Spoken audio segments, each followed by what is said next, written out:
Salut à tous et bienvenue dans cette nouvelle vidéo. Aujourd'hui on va parler de la cyclanthère. Donc qu'est-ce que c'est que la cyclanthère? Donc c'est une découverte aussi pour moi, ça fait pas très longtemps que j'ai entendu parler de cette plante et que je m'y suis intéressé. Donc j'ai fait quelques recherches et donc je vais vous faire un petit résumé de ce que j'ai retenu et de ce que je vais appliquer pour essayer d'en cultiver ici cette année dans le jardin.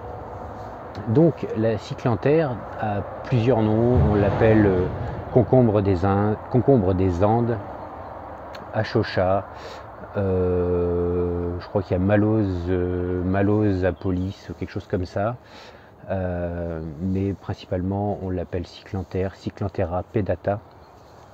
C'est une plante qui est originaire d'Amérique du Sud, donc Pérou, cordillère des Andes apparemment, et qui pousse sous des climats chauds et humides généralement. En tout cas, c'est ce qu'elle préfère. Donc dans ces contrées-là, elle est vivace. Chez nous, elle est annuelle parce que bien sûr, elle va très difficilement supporter l'hiver, quoique peut-être à la méthode d'une chayote, on va peut-être pouvoir les conserver en coupant au ras et en mettant de la paille sur le pied. C'est ce que je vais essayer de faire si j'arrive à en faire pousser. Très certainement qu'à l'automne-hiver, j'essaierai cette technique. Si ça fonctionne, tant mieux. Si ça ne fonctionne pas, eh bien l'année suivante, il suffira de ressemer et de renouveler la culture. Donc, chez nous, ça va être cultivé généralement en annuel. Donc, on va les semer à cette période, c'est-à-dire mi-avril sous abri et à partir de mi-mai, pas avant, directement en pleine terre, en extérieur, si vous désirez les semer directement en pleine terre en place. La levée des graines, c'est en général une huitaine de jours sous de bonnes conditions. Donc idéalement, c'est pareil, il faut une température de 15-20 degrés pour que les graines lèvent.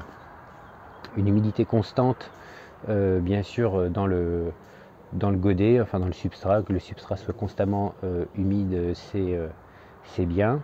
Et ensuite, bien sûr, si vous les avez fait sous abri mi-avril, il conviendra de les repiquer encore une fois après mi-mai, quand le risque de gel est passé et quand le sol est déjà correctement réchauffé.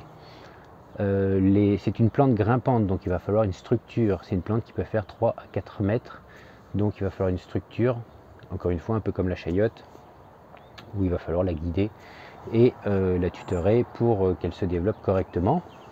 Les plantes portent des grappes de fleurs mâles, alors que les fleurs femelles se retrouvent seules, disséminées sur toute la plante. Il va falloir compter à peu près 90 jours pour que la plante vienne à fructifier. Et généralement, c'est quand les jours raccourcissent que la plante va donner sa plus grande production. Donc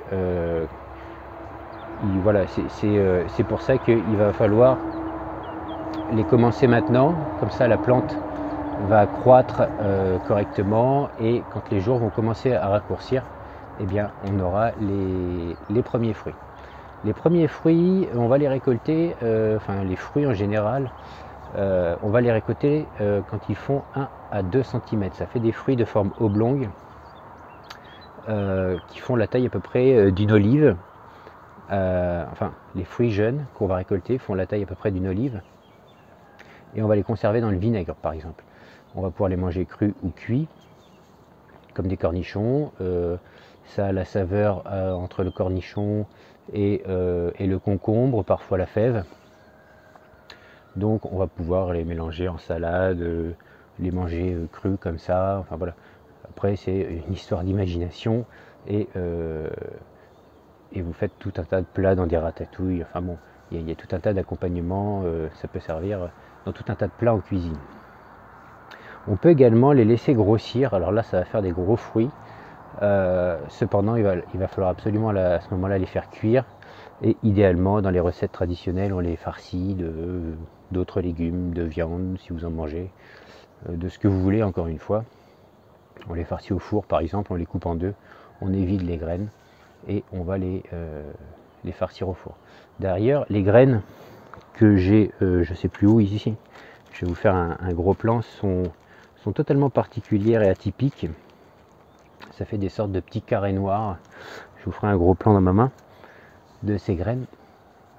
Et je reviens sur la culture. Il est possible de les faire tremper une nuit avant de les semer, mais ce n'est pas, comment dire, une obligation. Si on maintient un substrat bien humide, ça va fonctionner tout pareil. Voilà. Donc moi, je vais en semer. Donc là, on est le 12 avril, il me semble, si je dis pas de bêtises. Je vais en semer en godet. Je vais faire une dizaine de godets. Et parce que je ne sais pas si mes graines vont toutes lever. Donc je vais faire une dizaine de godets.